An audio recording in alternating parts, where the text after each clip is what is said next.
ఇప్పుడు నిన్ను దేంతో కొట్టాలి అని అడుగుతున్నాం. చెప్పుతో కొట్టాలా లేదా నువ్వే చెప్పని అడుగుతున్నావు. సరే, 3452 3452 టైమ్స్ నువ్వు కోర్టు అడ్జర్న్మెంట్ తీసుకున్నావు, కోర్టులో వాయిదాలు తీసుకున్నావు. దానికి నిన్ను చెప్పుతో కొట్టాలా?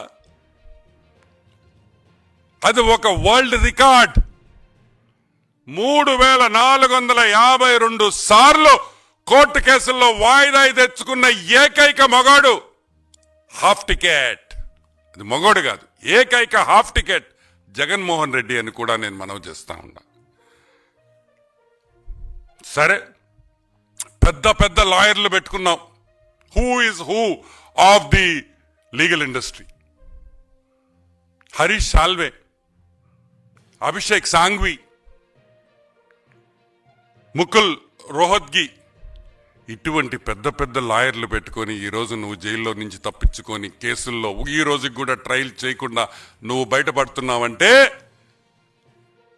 దేనివల్ల అని కూడా నేను మీకు ఎక్స్ప్లెయిన్ చేస్తా. ఒక్కొక్క లాయర్కి, నేను చెప్పిన పేర్లలో ఉండే లాయర్లు పెద్ద లాయర్లు అంటే సుప్రీంకోర్టు లాయర్లు, ఒక్కొక్కరికి 12 నుంచి 25 లక్షల వరకు ఫీజులు కట్టాలి. ఒక రోజుకి కాదు, ఒక గంటకి. ఒక రోజైనా ఒక గంట అయినా ఒక్కసారి కోర్టుకు వస్తే ఒక సుప్రీంకోర్టు పెద్ద లాయర్ సుప్రీంకోర్టుకి నీ కేసు మీద వస్తే 12 నుంచి 25 కోట్ల వరకు, 25 లక్షల వరకు వాళ్ళ ఫీజు ఉంటాయి. ఈరోజు నేను అడుగుతున్నాను, ఈ రోజుకి ఆల్మోస్ట్ మా లెక్క ప్రకారం 6,904 కోట్ల రూపాయలు, 3,904 crores ఈరోజు ఓన్లీ లీగల్ ఫీజ్లో జగన్ ఖర్చు పెట్టినాడని మా అంచనా. ఎందుకంటే ఈ రోజుకి ఈ కేసులు స్టార్ట్ అయ్యి 5,000 రోజులు అయింది. 5,000 రోజులు, ఒక రోజు 2 రోజులు కాదు. చిన్న కేసులు అరెస్ట్ చేస్తే కరెక్ట్గా సంవత్సరంన్నరలో కేసు తీర్పిచ్చేస్తా ఉన్నారు. ఈరోజు మేము అడుగుతున్నాం, 5,000 రోజులైంది జగన్మోహన్ రెడ్డి హాఫ్ టికెట్. ఈ రోజు కూడా నీ మీద వేసిన కేసుల్లో ఈరోజు ఒక్క విచారణ ఒక్క కేసులో కూడా జరగలేదు. అసలు ట్రయల్ మొదలే కాలేదు. దీనికి నిన్ను చెప్పుతో కొట్టాలా అని మేము అడుగుతున్నాం. డబ్బు అడ్డం పెట్టుకొని, అంటే జైల్లో ఉండకూడదు, జైలు తప్పించుకోవాలంటే ఈరోజు జగన్మోహన్ రెడ్డి 1,39,00,000 ఒక రోజుకి ఖర్చు అవుతా ఉంది. ఆయన ఖర్చు పెట్టిన డబ్బులకి ఆయన ఇన్ని రోజులు బయట జైలుకి పోకుండా ట్రయల్ లేకుండా ఆపేడంటే రోజుకి 1,39,00,000. పొద్దున్నే నిద్ర లేయంగానే 1,39,00,000 పక్కన పెట్టాల జైలు బయట ఉండాలంటే. ఇప్పుడు చెప్పు జగన్మోహన్ రెడ్డి, నిన్ను చెప్పుతో కొట్టాలా లేదా? నిన్ను చెప్పుతో కొట్టాలా లేదా అని మేము అడుగుతున్నాం. ప్రతి చోట, ప్రతి సందర్భంలో, ప్రతి అధికార కార్యక్రమంలో మా ప్రియతమ నేత, మా పార్టీ అధ్యక్షులు వారు శ్రీ జగన్మోహన్ రెడ్డి గారిని నిందించటం, వారి మీద అవాకులు చవాకులు పేలడం, దిగజారిన రాజకీయాన్ని ఈ రాష్ట్రానికి పరిచయం చేస్తూ తనకి మంత్రిగా ఉన్నటువంటి వ్యక్తిని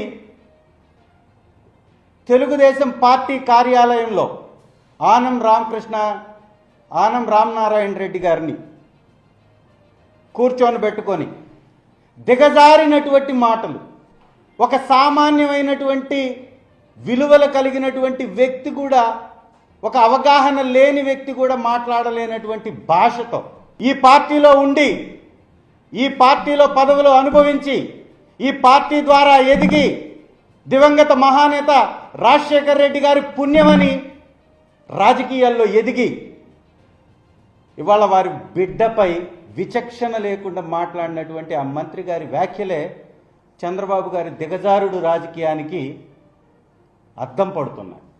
ఇంతకంటే దిగజారగలుగుతారా అని ప్రతిసారి ఆలోచించినటువంటి, ఎప్పుడైనా కానీ లేదు నేను ఇంకా దిగజారగలుగుతాను అని చంద్రబాబు నాయుడు గారు నిరూపిస్తూనే ఉంటారు. ఎస్, దళితులకు అవమానం జరుగుతుంది ఈ రాష్ట్రంలో. దళితుల్ని రోడ్డు మీద పడవేసి కొడుతున్నారు. ఎవడిచ్చాడు మీకు ఆ హక్కు? ఒక రాజ్యాంగం ఉంది. ఆ రాజ్యాంగంలో శిక్షలు వేసేటటువంటి అధికారాలు న్యాయస్థానానికి ఇచ్చారు. ఎవరైనా తప్పు చేసుంటే కేసు పెట్టి కోర్టులో సబ్మిట్ చేసి కోర్టు ఇచ్చినటువంటి ఆ తీర్పును బట్టి శిక్షలు వేయాల. మీకెవరిచ్చారు? ఒక దళితుడు అంటే అంత లెక్కలేనితనమా? ఒక ఇంజనీరింగ్ చదివినటువంటి స్టూడెంట్ మీద గంజాయి కేసులు పెట్టి అక్రమంగా వారిని రోడ్డు మీద పడవేసి కొడుతూ ఉంటే ప్రతిపక్షం చూస్తూ ఊరుకోవాలా? మరి 24 కేసులున్న చంద్రబాబు నాయుడు గారిని ఇదే శిక్ష వేసి రోడ్డు మీద ఎందుకు కొట్టకూడదు అని అడిగినటువంటి ప్రశ్నకి సమాధానం ఇంత దిగజారి ఆనం రామనారాయణ రెడ్డి గారు మాట్లాడడం అంటే సిగ్గనిపించట్లేదా మీకు? రాజకీయాల్లో అధికారం కోసం ఎవరి దగ్గర నుంచి అయితే లబ్ధి పొందామో వారిని ఇంత దిగజారి మాట్లాడడానికి సిగ్గనిపించట్లేదా? ఒక్కసారి ఆలోచించుకోవాలి. మీకున్నటువంటి రాజకీయ అనుభవం ఇందుకోసమా? ఇంకొకరికి ఊడిగం చేయడం కోసమా? ఇది అత్యంత దుర్మార్గమైనటువంటి విధానం. దీన్ని వారు మార్చుకోవాలా. ఒక మంచి స్థాయిలో ప్రభుత్వంలో ఉన్నటువంటి వారు హుందాగా ప్రవర్తించాలి.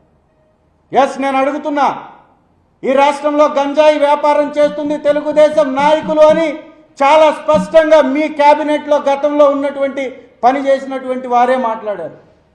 గంటా శ్రీనివాసరావు గారైతే ఏకంగా టన్నులు వ్యాపారం జరుగుతుంది మీ ప్రభుత్వంలోనే, మీ ప్రభుత్వంలో చెప్పారు, ఇప్పుడు మాట్లాడుతున్నారు.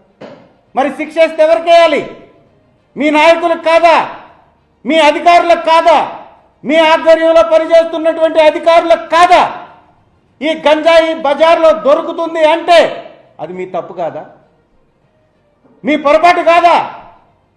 మరి ఇదే శిక్ష రోడ్డు మీద కొట్టవలసింది మిమ్మల్ని కాదా అని అడుగుతున్నాను. ఈ తప్పుకు కారణమైనటువంటి వ్యవస్థల్లో పనిచేస్తున్నటువంటి అధికారులు, రాజకీయ నాయకులు కాదా అని అడుగుతున్నాను. తల్లి హోంమంత్రి గారు కూడా వచ్చేస్తారు. ఆవిడ పాపం హోంమంత్రి రాష్ట్రానికి అనేది మర్చిపోయి తెలుగుదేశం అధికార ప్రతినిధిలాగా మాట్లాడుతూ ఉంటారు. అమ్మా, కులాన్ని అడ్డం పెట్టుకొని లేదా మీకు కుల సమీకరణాల్లో భాగంగానే మీకు ఆ పోస్ట్ వచ్చింది. తల్లి, కులాన్ని అమ్మివేయకండి, కులాన్ని దిగజార్చకండి, కులాన్ని తక్కువ చేసి మాట్లాడకండి.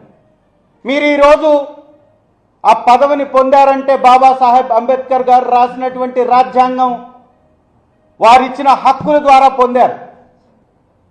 మీరు ఇవాళ దళితుల్ని కొడితే ఏమాత్రం బాధ లేకుండా, ఒక విద్యార్థి, ఈ రాష్ట్ర భవిష్యత్తు అయినటువంటి విద్యార్థుల్ని రోడ్డు మీద పడవేసి కొడితే చింత లేకుండా కేర్లెస్గా మాట్లాడతారు, శిక్షలు వేస్తారని చెప్పేసి మాట్లాడుతున్నారు. నేను అడుగుతున్నా, తెలుగుదేశం పార్టీలో ఉన్నటువంటి అనేక మంది మీద కేసులున్నాయి. మీకున్న దమ్ము ధైర్యం వారిని కూడా ఇదే విధంగా రోడ్డు మీద తీసుకొచ్చి నడి రోడ్డు మీద కొట్టే దమ్ము ధైర్యం హోంమంత్రి గారికి ఉందా అని నేను అడుగుతున్నా. ఏం మాట్లాడుతున్నారు మీరు విచక్షణ లేకుండా? ఈ రాష్ట్రంలో చిన్నపిల్లల మీద మానభంగాలు జరుగుతుంటే పట్టించుకోరు. మచ్చుమర్రిలో జరిగినటువంటి ఘటనకు సంబంధించిన నిందితులు, ఆ బాలిక మృతదేహం ఈరోజు వరకు కనిపెట్టలేని అసమర్థులు మీరు. ఇవాళ గతంలో మంత్రిగా పనిచేసినటువంటి మీ పరిటాల వారి ఇలాకాలో దళిత బాలికపై నెలల కొద్దీ అత్యాచారం చేసి ఆవిడ్ని రామగిరి మండలం ఏడుగుర్రాలపల్లిలో గర్భం దాల్చినటువంటి విషయం ఇది మీ కళ్ళకి కనపడట్లేదా? చిన్న చిన్న బిడ్డల మీద అఘాయిత్యాలు జరుగుతుంటే మీకు వినపడట్లేదా, కనపడట్లేదా? అసలు ఈ రాష్ట్రంలో లా అండ్ ఆర్డర్ ఉందా? పోలీస్ వారిని ప్రైవేట్ సైన్యంగా మార్చి మీ పార్టీకి అనుకూలంగా మీ విధానాలని ప్రజలపై రుద్దే దానిలో భాగంగా వాడుతుంది నిజం కాదా అని నేను అడుగుతున్నా. ఇందుకోసమా మీకు ఇచ్చింది ఈ పదవి?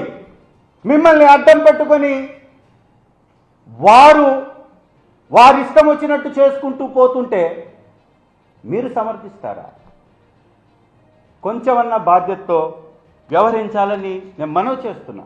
ఒకటా రెండా దాదాపు 700 పైన వైఎస్ఆర్ కాంగ్రెస్ పార్టీ నాయకుల మీద హత్యాయత్నాలు, 300 పైచిలకు హత్యలు. రీసెంట్గా వెన్నుపోటు కార్యక్రమంలో పార్టిసిపేట్ చేసినటువంటి కర్నూలు జిల్లా ఓర్వకల్లు మండలంలో రమేష్ నాయుడు మీద జరిగినటువంటి దాడి. వీరు చేసిన తప్పేంటయా అంటే వైఎస్ఆర్సీపీకి అండగా నిలబడడం. మాజీ ఎంపీటీసీ అయినటువంటి రమేష్ నాయుడిని మినరల్ వాటర్కి వెళ్ళి వస్తుంటే దారి అడ్డగించి విచక్షణ లేకుండా కత్తులతో నరికి బండరాయితోటి తల మీద మోది చంపేసినటువంటి ఘటన. ఇది అధికార ప్రభుత్వానికి కనపడదు. వీరి ఆక్రందనలు, వీరి కుటుంబ యొక్క బాధలు వినపడవు. అలాగే ఎవరైతే వైఎస్ఆర్ కాంగ్రెస్ పార్టీకి అండగా ఉంటారో వారి మీద వేల సంఖ్యలో కేసులు, వారిని వివిధ పోలీస్ స్టేషన్లో కేసులు పెట్టించేసి రాష్ట్ర వ్యాప్తంగా తిప్పటం. ఈ రాష్ట్రంలో తప్పు చేసినటువంటి వాడికేమో శిక్ష పడదు, వైఎస్ఆర్ కాంగ్రెస్ పార్టీ జెండా మోసేటటువంటి వ్యక్తికి, ప్రజల తరఫున పోరాడేటటువంటి వ్యక్తులకు మాత్రం 100 కేసులు. అదేమన్నంటే ఎస్ఐలు సిఐలు కూడా మంత్రుల మీదకి పళ్ళు కొరుకుతూ పైకి వచ్చేటటువంటి పరిస్థితి. ఎవడిచ్చాడు మీకు ఇంత అహంకారం? ఎందుకింత అహంకారం? ప్రజలు మీకు ఇచ్చింది అవకాశాన్ని ప్రజలకు ఉపయోగపడమని. ప్రజలకి ఒక ప్రభుత్వం యొక్క బాధ్యత పనిచేసి పెట్టడం. ఇది ప్రజల యొక్క హక్కు, మీ సొత్తు కాదు. అక్రమ డబ్బు మూటలతోటి సభలు పెట్టి విలువ లేనటువంటి హామీలు ఇచ్చి ప్రజల్ని వెన్నుపోటు పొడవడం కాదు రాజకీయం అంటే, అధికారం అంటే. ఈ రాష్ట్రంలో వచ్చేటటువంటి ప్రతి పైసాని ప్రజల కోసం, ప్రజా శ్రేయస్సు కోసం ఉపయోగించడమే ప్రభుత్వ లక్ష్యం, బాధ్యత.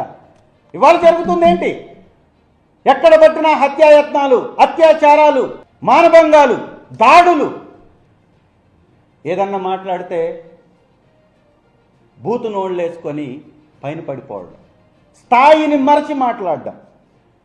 ఒక కానిస్టేబుల్పై తిరుపతి జిల్లా శ్రీకాళహస్తిలో ఒక కానిస్టేబుల్పై ఇతను చేసినటువంటి తప్పేందయ్యా అంటే ఎమ్మెల్యే సతీమణి డ్రైవర్ని వాడు తాగొస్తున్నాడని ఆపడమే.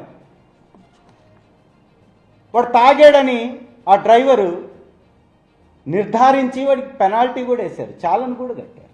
అంటే ఒక ఎమ్మెల్యే, అధికార పార్టీ తెలుగుదేశం ఎమ్మెల్యే సతీమణి డ్రైవర్కి ఉన్నటువంటి అధికార మదం ఏంటో ఈ కేసులో మనకు అర్థమవుతుంది.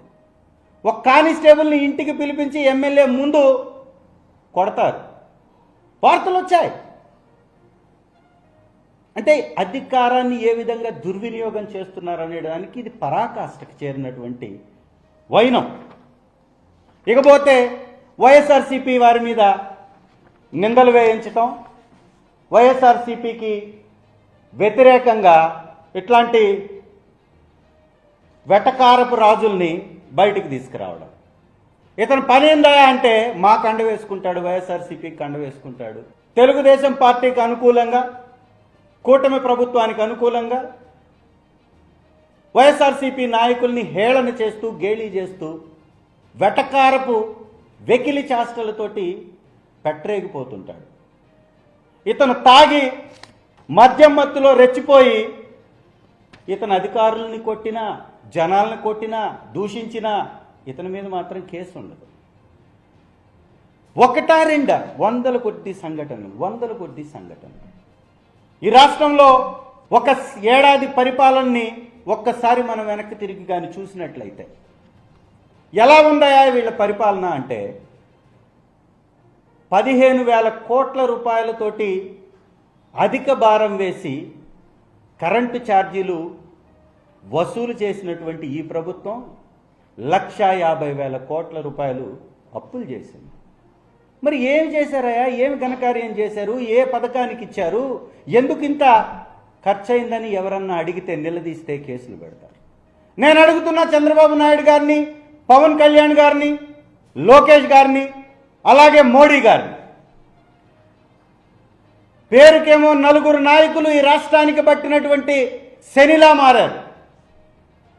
పేరుకు నలుగురు నాయకులు. గతంలో జగనన్న ఒకే ఒక్క నాయకుడు, ఒకే ఒక్క పార్టీ ద్వారా ఈ రాష్ట్రంలో ఉన్నటువంటి పేదలకి 2,75,000 కోట్ల రూపాయలు ఏ దళారీ వ్యవస్థ లేకుండా బటన్ నొక్కి ప్రజలకి ఇచ్చి 15,000 సచివాలయాలు, village clinics, digital libraries, medical కాలేజీలు, పోర్టులు, హార్బర్లు, నాడు నేడు కింద స్కూల్స్, 3,000 కోట్లతోటి వ్యవసాయానికి నిధిని ఏర్పాటు చేసి వ్యవసాయ రంగాన్ని పరుగులు పెట్టిస్తే, మరి ఇన్ని వ్యవస్థలు కట్టించి ఇంత ఖర్చు పెట్టి నప్పటికీ కూడా 2,75,000 కోట్ల రూపాయలు ప్రజలకు అందించారే. అంటే ఒక సంవత్సరానికి 5 సంవత్సరాల్లో 2 సంవత్సరాలు కరోనా తీసేస్తే 3 సంవత్సరాల్లో వచ్చినటువంటి ఖజానాతోటే దాదాపు 2,75,000 కోట్ల రూపాయలు ప్రజలకు అందించి, గాంధీ గారు కలలు కన్నటువంటి గ్రామ స్వరాజ్యానికి ప్రతిరూపాలైనటువంటి సచివాలయ వ్యవస్థను తీసుకొచ్చి 1,35,000 ఉద్యోగాలు ఇచ్చి 2,65,000 మందిని వాలంటీర్లుగా నియమించి ఈ గ్రామాలలో ఉన్నటువంటి ఈ రాష్ట్రంలో ఉన్న నలుమూలలకి ప్రభుత్వ పథకాలను ఏ దళారీ వ్యవస్థ లేకుండా తీసుకెళ్లి వారికి అందిస్తే మీరు చేస్తున్న ఘనకార్యం ఏమందయ్యా? పేరుకు 40 సంవత్సరాల రాజకీయ చరిత్రను చెప్పుకుంటారు.